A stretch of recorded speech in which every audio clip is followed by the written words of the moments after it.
And welcome back, everyone. Welcome back to another weekend edition of the OlimoLeague, week number 230.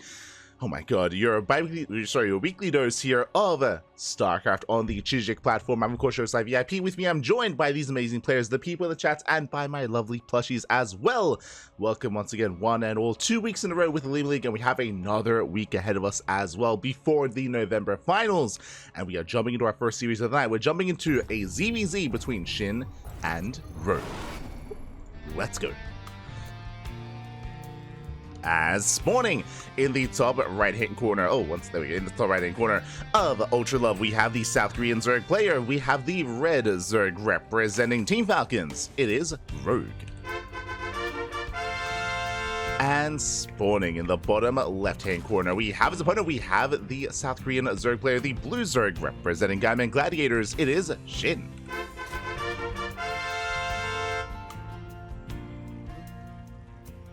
So just setting things up, but yes, welcome back one and all to Chijik. Welcome again. This event is sponsored by Chijik, which is, I believe, a streaming platform created and funded by, of course, Naver, who's in a way kind of like the Google of South Korea, is a competitor to Soup, and have been investing quite nicely and quite heavily here into StarCraft. Much love to Cranky, of course, who is providing Korean coverage and Korean casting over on his channel. Meanwhile, we are going to be the official English broadcasters as well, covering the lower portion of the bracket. Exclamation mark. Oh, actually, I should say, check out the bracket yourselves over on Chalondra on Wikipedia. As the bracket is live, the bracket is stacked, and we can go into the bracket after this series. For now, 15-15. For now, we have a safe opener, 15 hatchery into 15 spawning pool. SHIN is going for what looks to be delayed gases into 2-base roach play. Meanwhile, Rogue across the map is opening up more standard hatch gas pool, standard opener here by Rogue. With this, SHIN will have more later link speed, and most likely will be skipping his Bailey nest and most likely playing on 2 bases. This does make the most sense on Ultra Love. I should also emphasize that once again, this week's OlimoLeague is on the PTR. It's on the PTR. It is on the new upcoming map pool as well.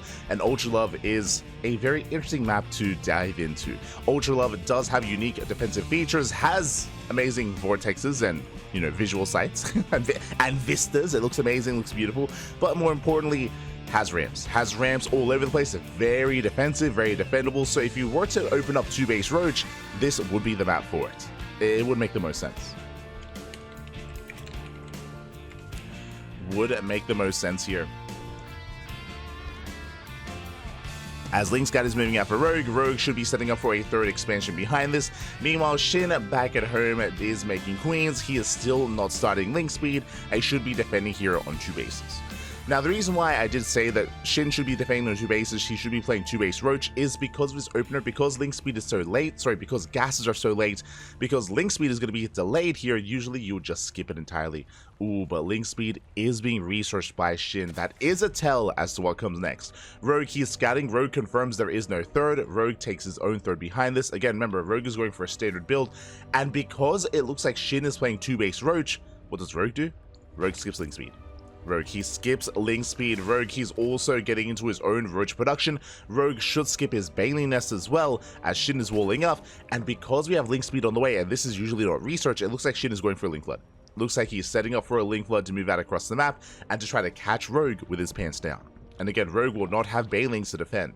No Bailings whatsoever. Now, I'm assuming that we're going to be flooding links, but SHIN actually hasn't started any link production. He is fully saturated on 2 bases. That is true. And there we go. Links are now on the way for SHIN. Now, there are layers to this build. +1 range is being researched by SHIN, so he is working towards roaches eventually, but this link flood should at least kill the 3rd. Ideally gets more than that. Ideally gets a couple of workers, maybe a queen, maybe some roaches as they pop out as well. SHIN is soon going to pull the trigger, and Rogue has no idea. Rogue is in the dark. Here we go. We do pull the trigger. Links are flooding across the map as we speak. They are spotted by the Overlord. Now Rogue knows, and Rogue, he should be walling up. He should be walling off here at the natural. There we go. There's that Evo chamber. There are the queens on hold position.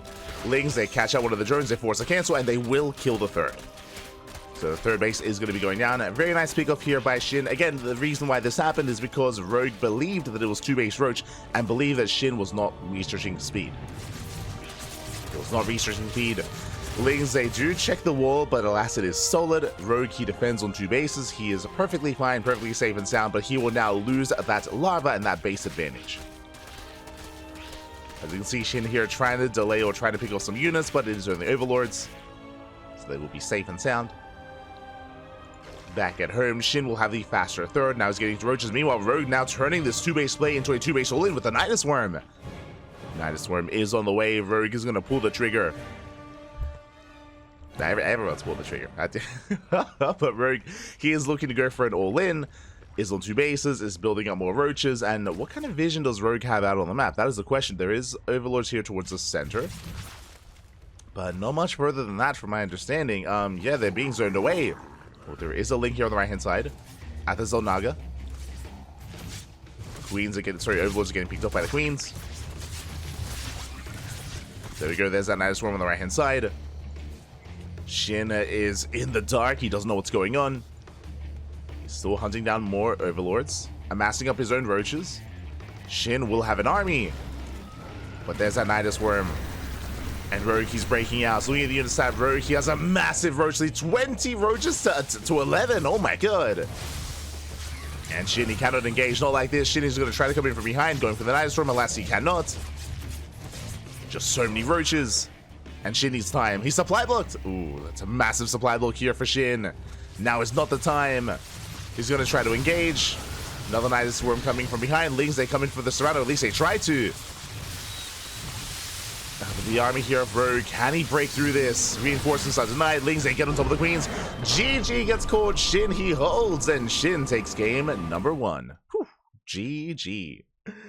I was so concerned that Shin would not have enough to hold on there, but he was able to buy enough time. Even though the Nidus Worm finished, you saw that Rogue, he was posturing. He was still posturing. He was getting a second Nidus Worm up and running, and it was giving Shin valuable seconds to reinforce and build up more and more roaches until he barely had enough towards the end there.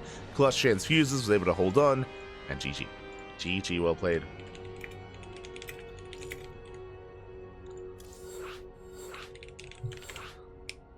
So we're getting ready for game numero 2.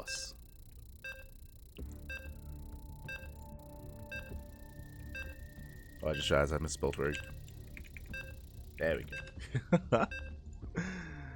As we're getting into game 2, it's going to be on Whispers of Gold. Oh boy. We are jumping into Whispers of Gold.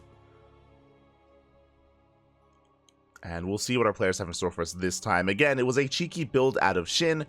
And now we're going to be loading into a much smaller map and also a much more aggressive map as well. So going for something like 2-base Roach, I feel like it's going to be a little bit more difficult to pull off, and we'll see. We shall see as we're getting into game 2 and spawning in the top left-hand corner of Whispers of Gold. We have the South Korean Zerg player, the Red Zerg, representing Team Falcons. Down to the series, we'll see if we can bounce back. It is Rogue.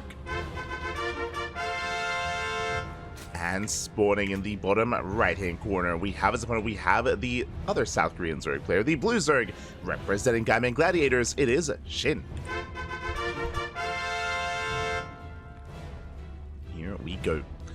This time Shin does not go for an extractor trick. This time Shin goes for the Overlord, so he's going Hatch Gas Pool. So standard opener out of Shin, standard opener out of Rogue.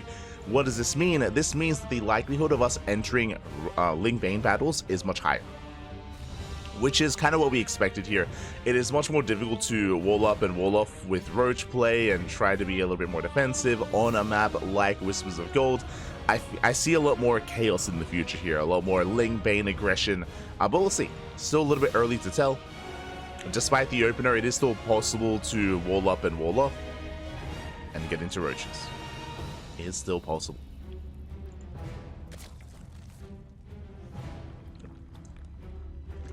Now though, we do have our openers, and we are mirroring each other. So far, everything looking as it should.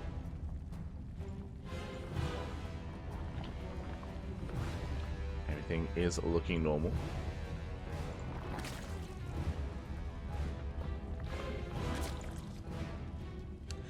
And from here, we'll see what kind of direction our players do take us in. There is a world where they could skip their Baiting Nest and try to go for a Ling Flood. Rogue has, sorry, I should say Solar has done that time and time again. Shin and Rogue willing to do that as well, I'm sure. To try to skip Ling Bane and try to go for a Ling Flood into Roaches. for now, we're droning. We're calming things down.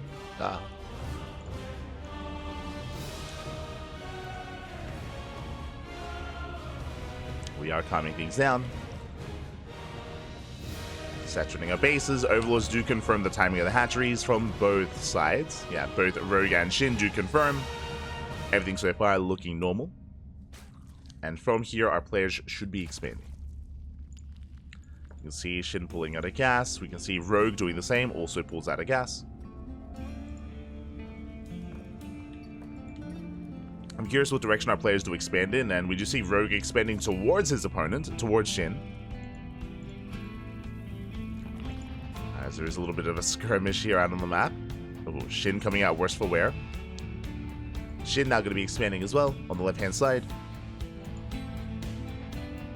What I will say is this is a more secure base to try to hold on to.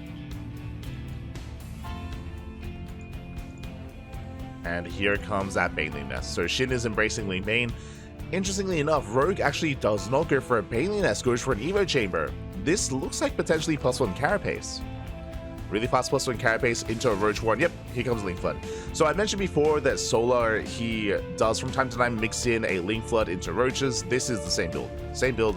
There's Carapace, as we mentioned, so +1 Carapace with a Link Flood, and this will follow up with a Roach Warren. And this is just a way to skip Ling Bane. It's a way to skip out on Ling Bane, be hyper aggressive, trade with your opponent, maybe even trade more efficiently, of course. And then by the time the opponent counterattacks, you have Roaches. You will already have those Roaches. As Rogue moves out, he gets on top of the third. Banelings are morphing in. Shin, he is ready for this. Oh! It's on Rogue to make sure it doesn't take any Banelings to the face. Does pull back. So far, so good. Shin is holding. Shin is holding on. He's throwing down his own Roach Warren as well.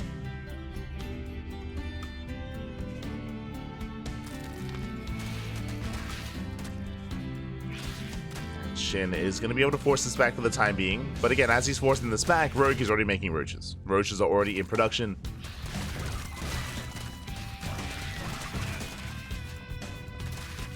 Shinny does get on top of the hatchery, on top of the third. Going to try and focus down. Roaches, they have arrived. And Banelings, what do they go for? Banelings force to be zoned away, and Rogue holds. Rogue, he holds on. And again, those initial lings were just to buy time for Roaches. And it worked. Now Rogue holds his third. He's skipped Banelings, gotten into Roach production. Shin has to retreat. Rogue already moving out. Shin massing up Roaches and Lings. Shin did not drone. He did not over drone. He is going to be able to maintain himself. He's mining from 2 gases. Rogue spots the army. He sees the Roaches and he backs off. And because there's no Roach speed, Rogue is under no real threat of being counterattacked. Still reinforcing though. Oh my god. Rogue, he's not slowing down. I mean, he has +1. He has the +1 advantage. True. That means his Banelings are that much more tanky, that much more effective against... his Lings are that much more effective against Banelings, I should say. Speaking of, Shin, he does try to dive on the army. Does target down some of those Roaches. Oof. Rogue taking some brutal losses. And Shin is going for the counterattack. He is trying to punish this. Flooding Lings behind this as well. Hunting down the Roaches, one after the other. Brutal losses for Rogue, and Rogue, he's being forced back. This hatchery was low from earlier. Yeah, the hatchery is low. Massive Baneling connections. Lings go down. Reinforcers come in. And Shin, it looks like he has done it. He is breaking through the front line. Gets some of the Queens. Gets some of the Roaches. GG gets called. And Shin, he will take the series at 2-0. GG. Oh my god. GG, well played. A very intense, very chaotic series here, and Shin does take it, does advance on. My condolences to Rogue. Game 1, Rogue was caught with his pants down. Here in Game 2, Rogue was the aggressor, and with Rogue's build, winding it back a little bit here, Rogue was hoping to catch Shin with his pants down. That was the plan. The plan was for maybe Shin to drone up a little bit too much, and then Rogue could break him. But Shin was playing very carefully. He was playing very safely. He was focusing on purely Roach production. He was not droning. He cut workers at 33. He had 2 gases, and he was able to overwhelm the Ling and Roach army of Rogue. He was able to overpower, and with that, GG. GG, well played. A very good response here from SHIN. He will advance on into the next round, and the question becomes, who's up next? Question becomes, who is up next, as we are getting ready here, and we can have a look at the bracket. Let's switch our scenes over and catch up on what has been going on.